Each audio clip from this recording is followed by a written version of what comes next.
What's up, everybody? Paul getting the hashtag studio set up quickly. Hey, look at this. You're going to get behind the scenes look as to how this stuff works. Oh, yeah, there we go. That's the stuff right there. All right. So, as everybody knows, congratulations, Bills fans. The house is officially on fire.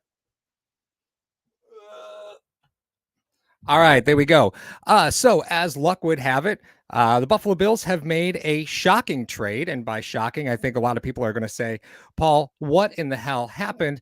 And here's where we stand. Adam Schefter broke news just a few minutes ago that Stefon Diggs has been traded to the Houston Texans. Absolutely wild to me. And, I'm not alone here. This is obviously a very impromptu show. The news just broke. So Stefon Diggs is now a member of the Houston Texans, according to Adam Schefter. Definitely can't argue with Shefty on that one.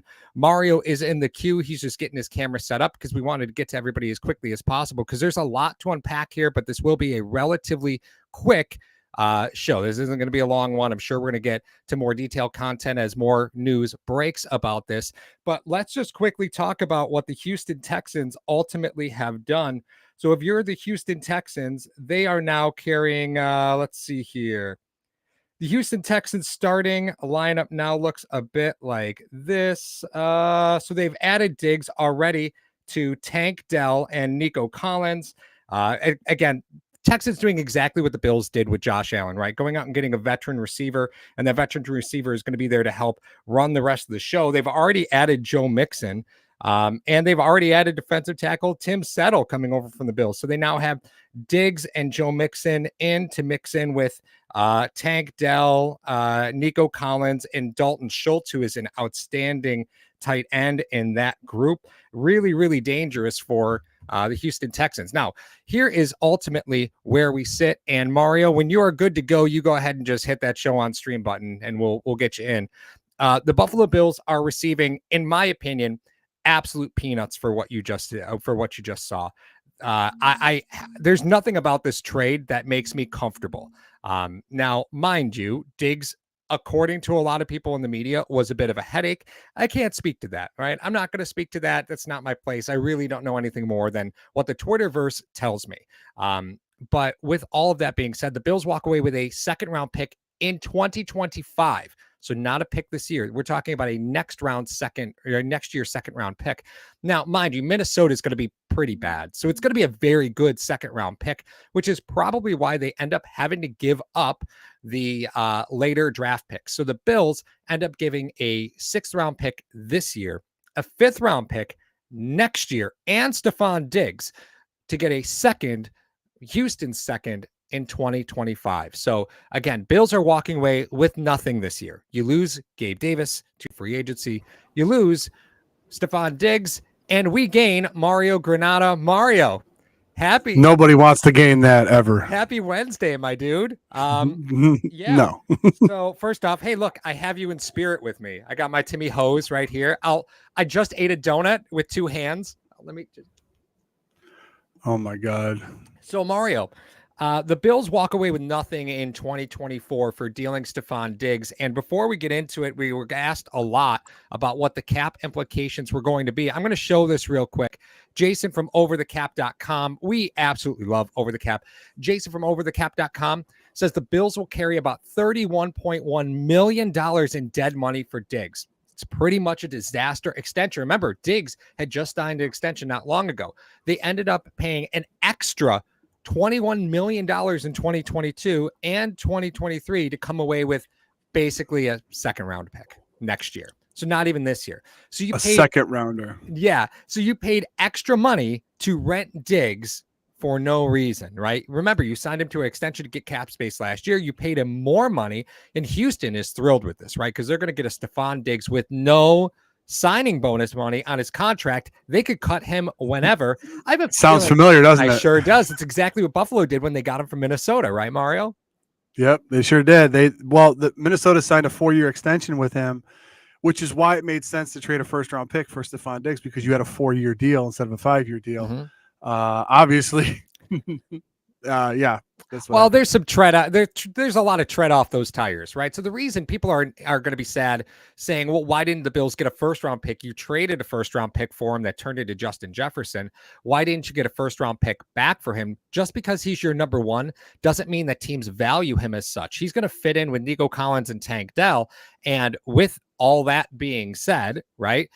Texans get an upgrade in that veteran receiver position, but he's a receiver that's several years older than when he was traded before. A second round pick, given where we see his skill set going to, I honestly got to Yeah. be honest with you, I'm not all that mad about it. I'm mad that it's next year, which means the Houston Texans were probably saying, well, we'll give you a third for him, a fourth for him, and then Buffalo. Yeah, because they think they're going to be very, very good this year. Yeah. They think they're going to be pretty good. So that second round pick is going to be near the bottom. But well, no, the second round pick, that second round pick is Minnesota's. So we're talking a really bad Minnesota 2024 team. That's a high second round pick. So they gave you Minnesota's pick. Right, Okay, but to defer to next year's draft, you know how this works. We all have done this in Madden, right? Where we don't like the return this year, we just bump it to next year and everything goes up around. That's kind of probably the discussion that really was happening behind the scenes. And this all moved pretty quickly. Stefon Diggs made a couple snarky tweets last night that preempted a lot of this. Right. Yeah. I don't understand a lot of that stuff. I mean, you're starting to get a lot of things like there'll be a lot of the I told you so people that will say, oh, yeah, he was such a diva when he left Minnesota, this and that. No, listen. And I'm going to say this for Bills Mafia, and I'm going to say this for Hashtag Nation, everybody else. You guys can clip it, screen record it. I don't care. You can do whatever you want with it.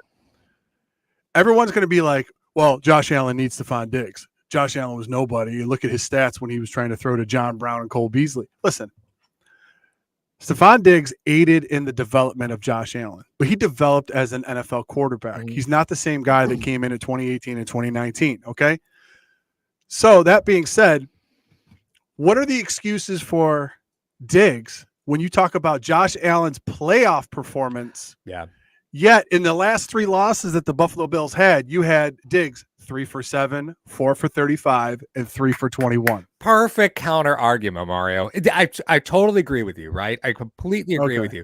When this offense needed him, he proved that he could be shut down when it came when it came to the playoffs, right? Again, I know we're looking at small sample sizes, right? Because Diggs's job was to give Allen a reliable target while Allen matured into the NFL. And now let's just walk through the Bills' current wide receiver group on the roster right now. Because remember, you're getting nothing for Diggs this year except $31.1 million in dead cap money, right?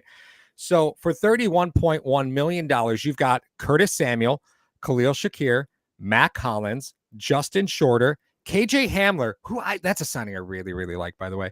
It's sneaky, isn't it? Andy Isabella, Brian Thompson, and Tyrell Shavers. And Shavers, again, another sneaky, fun little guy to know, right? So people are saying, well, Buffalo's going to gear up for the draft. They're obviously going to draft a wide receiver.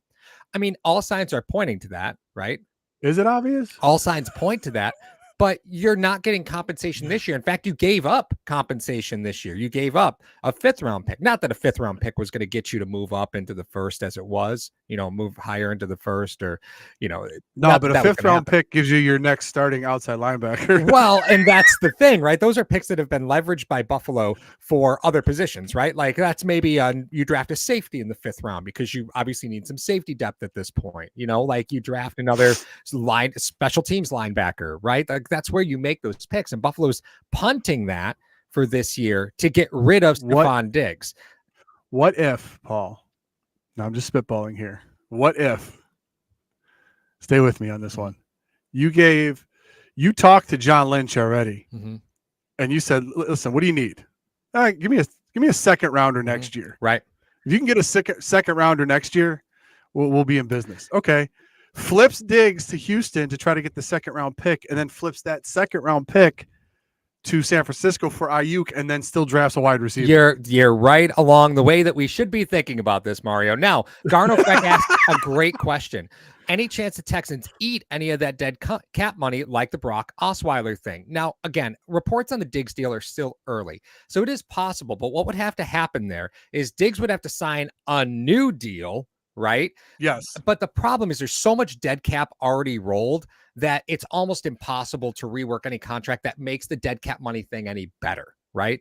So the Texans currently, just to let you guys know, the Texans currently are 30 million under the cap. Yeah. With 76 players on their roster. Right. Yeah, they've got tons of space. So absorbing Diggs' Yeah. salary is no big deal. But remember, they're only absorbing his salary. They're not absorbing any of the signing bonus money. Right. They're just taking the base and then any bonuses. Right. But at this point, that contract's been reworked so much, it'd be almost impossible for Houston to take any meaningful dead cap money from Buffalo in that respect. Could it happen? Sure. But normally that would be like a crux of the deal. And it is possible that the 5th round this year is a definite, but the 6th round next year might be conditional, as if Diggs is on the team at the time of the draft or at the start of the league year next year. Remember, he will be free to cut for Houston at any point. Actually, they could cut him today. It doesn't matter. He's free to cut for Houston. Yeah, he's free. Right. But Houston, which means he'll play nice for a little bit. Yeah. He will play nice. I mean, he's north of 30. He's probably the best slot receiver they have on that team as far as route running goes, because all those other maniacs that you mentioned, they take the top off the defenses. So yeah, Nico Collins, Tank Dell, exactly what he needs, right? And that's what he really missed in Buffalo, were the players to get the defense going north and south, right, from the receiver standpoint. So a really great move this year. I'm sorry, it's Josh said a 6th this year. Sorry, excuse me, it's a 6th this year, not a 5th this year. The 5th is in 2025, but again, that 5th could be conditional, as if he's on the roster. Again, early reports don't give that much detail, but Buffalo is still in the market for a wide receiver, and they will continue to be. So how does this impact Buffalo going into the draft? I mean, obviously all signs point to Buffalo is going to have to pick a receiver, but what does this do to the Bills' chances in 2024? Just the initial outlook. Like, I think this kind of kneecaps.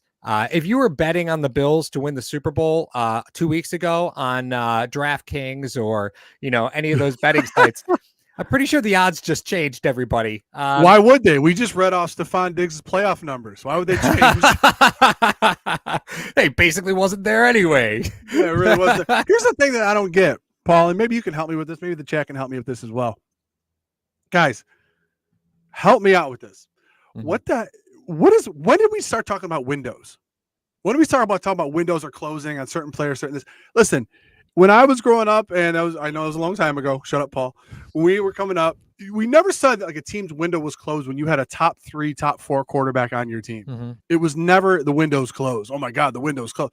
Okay, we understand how the salary cap works and how you're able to keep teams together and this and that. But the window was never closed on Brady. It was never closed on Manning. It was never closed on all of these guys that are phenomenal quarterbacks in the NFL. Why is it now everyone's so concerned with talking about, the window is closed? You got to get the guy when he's on his rookie deal and blah, blah, blah, blah, all this other stuff. We understand that. Why can you have a top 3 quarterback in the NFL, yet the window's closed? I understand. You got Justin Shorter, Khalil Shakir, and Curtis Samuel as your top 3 right now. And as Paul had mentioned before, you got Matt Collins, who's going to give you that physicality. Everyone loves Andy Isabella. Shavers and Hamler are the guys that are going to be very sneaky in camp that you're going to want to watch out for. Yep.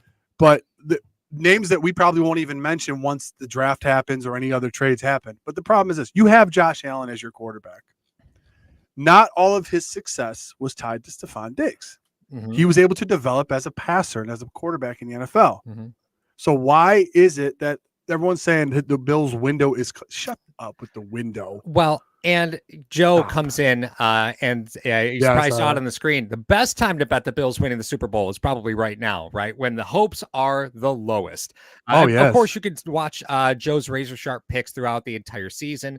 Joe does a great job covering the entire NFL. If betting is your thing, you make sure to tune into #sports for razor sharp picks. Now, with that being said, you like that? That was silky smooth, wasn't it? I'm getting good at this whole YouTube thing. We got to do it more often. I will, yeah, probably, right? Probably now. Hey, who wants to do draft coverage? So, yeah, pick me. I will say that when it comes to Josh as a player, obviously he dominates a game, right? Like, he does. He dominates a game.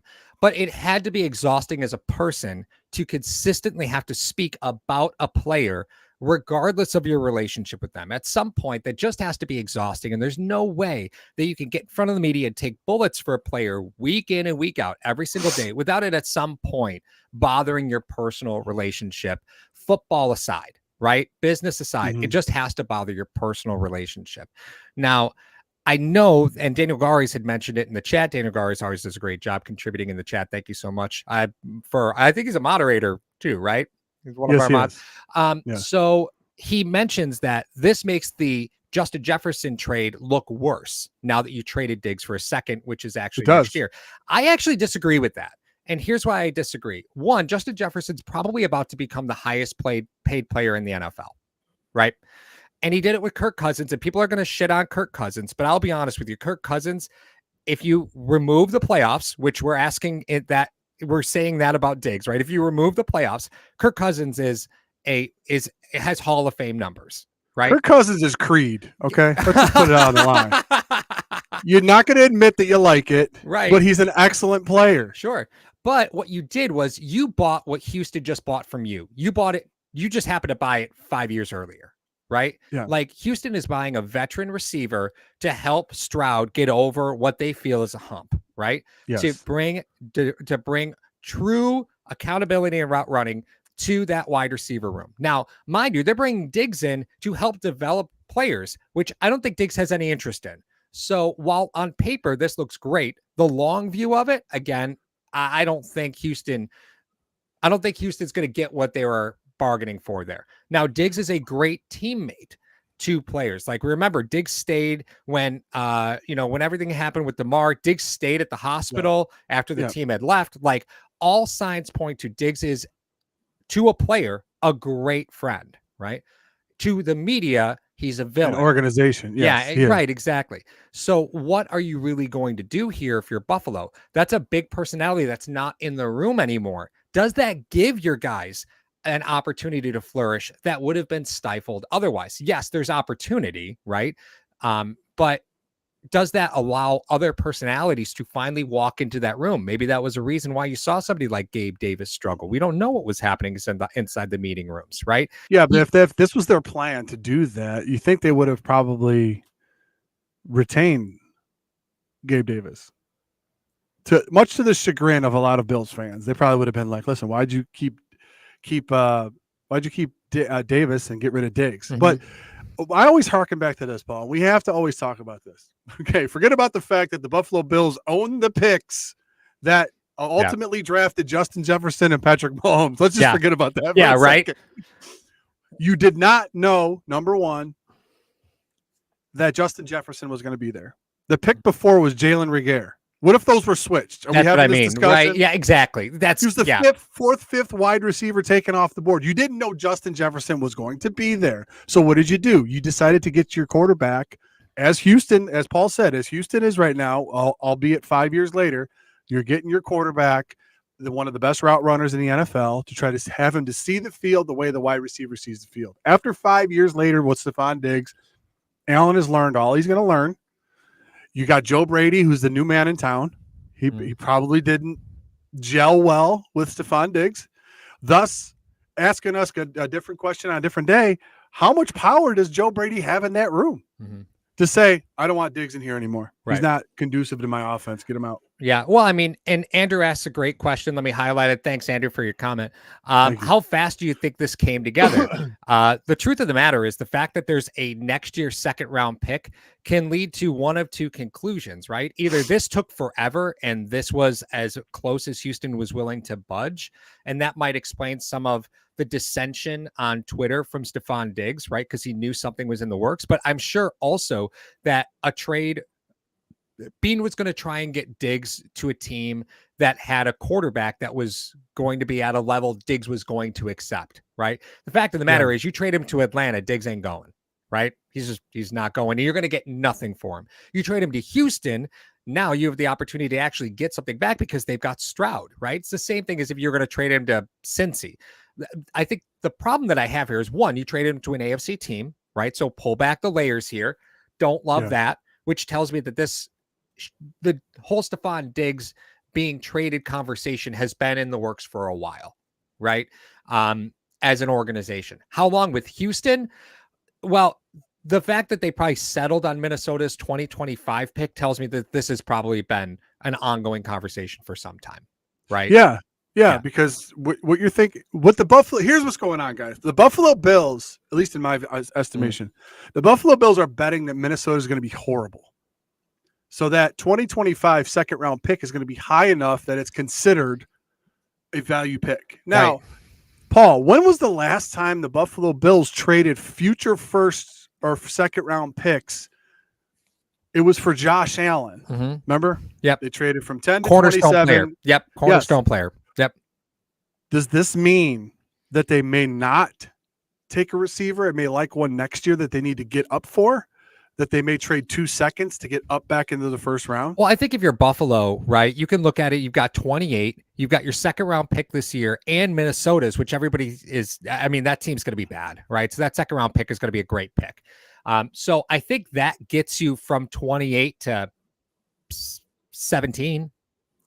Yeah. Right. Like, I think that's I think so they're doing that to trade it this year. I think so, right? Because I think Okay. next year's Minnesota's second, plus their first this year, plus their second this year, gets you up 12 spots, right? It gets you into that teens conversation from 28. Now, again, you look at draft history. If you're really targeting a wide receiver, the fact of the matter is it is a crapshoot, as crapshoots go, right? Well, Because we remember the maturation process is really tough for a receiver in the NFL. You remember they traded their first, which was 21, and Cordy Glenn to move to 12. Right. Yeah. So, I think trading a left tackle, though, is equivalent to, a high pick. Like the fact of the matter is a broken left tackle is still worth a second round pick inside the NFL. Like that's the way it is. Right. So, hey, does history repeat itself, though? What do you mean? You're trading 28 and Spencer Brown?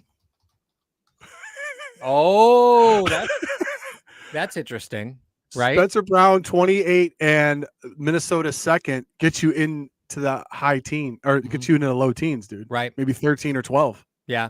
That's interesting. That's an interesting thought, right? Yeah, who knows? But, all value that you have to spitballing. talk about, right? That's all value you have to talk about. And, on top of all of it, where do you go if you're Buffalo? Well, first off, I don't think you need to panic. It's April. No. Right? You don't need to panic here. No. But with that being said, I think Bills fans have a right to be upset because you extended Diggs, even with a shoddy relationship, you extended Diggs for leverage in the salary cap. And now you're going to eat $31.1 million to get rid of him for a pick you're not getting till next year. Plus, you lose a sixth this year and possibly a fifth next year if that's compensatory. So with all that being said, you walked away with nothing here. You paid Diggs $21 million that he didn't necessarily even give you back for a pick, not this year. It's really a challenge, right, for Buffalo. Now, you still have a lot of picks that you could still move for a veteran wide receiver. There's guys out there that are certainly going to be available. And Buffalo does have the ammo to move up in the first round now that you've got Minnesota's second. But will it be enough? And do you depend on a rookie receiver? So last point that we can make in this episode, Mario, if the Bills do decide draft is the way to go, they're going to draft their cornerstone wide receiver. Is their wide receiver room strong enough to allow that receiver to mature? And I ask this because let's just go back to the Justin Jefferson conversation, right? Yeah. Diggs got traded. Diggs was a number 2 at the time to Thielen. Yeah, a lot of people don't realize that. Right. And Jefferson walked into Thielen plus Jefferson. Whoever the Bills draft is walking into who? Curtis Samuel? Come on. It's the Bills. So you're going to have a veteran. It's happening, guys. There's going to be a free agent that probably is not going to be very, very highly touted. That's going to come into that room because you need a veteran in that room. Yeah. Or and somebody the Bills always do that, and they haven't. Right. Yeah. That's going to be number 1. Number 2 is this, Paul. When we started this channel 10 years ago, we used to say receivers got to develop. It's tough. That's tough for them to develop in the NFL. The game between college and pros has gotten so much closer over the past decade that we've been doing this. You're right. That the learning curve probably isn't as steep as it was because look at some of the wide receivers in the past 2 or 3 years, how dominant they've been coming out. And you're talking about Joe Brady, who wasn't he at LSU? Wasn't he with, who are the two monsters? Chase and Jefferson. Mhm. So he may be able to translate anything for a college wideout to the pros better than anybody. Mhm. So that could be it. That's the eggs they're putting in the basket. Stop with Cole Beasley. How dare Nah, you? Stephens is great. Cole Beasley's working on his new album. He doesn't have the time. Tell Quarter Mile to chill. Quarter mile. Well, Cole Beasley. I call him that's Quarter gonna have to Mile. wrap up this episode, this impromptu episode. Again, compensation is still very early. We don't know if Houston's taking any dead cap money in this deal, although from a contractual standpoint, that'd be almost impossible for them to do. And it probably would have been in the initial details anyway. Bills walking away with a very empty wide receiver room in 2024. I am Paul. That is Mario. We are #sports. Thank you so much to Mr. Rogers Homes. They now have an app, so you can go download the Mr. Rogers Homes app, available on Google Play in the App Store, and you could surf all that wonderful, amazing home goodness in the wonderful sunny state of Arizona. Thanks again, everybody. Have a good one. Go Bills. Just swallow your pride. Go Bills. Smash that like button.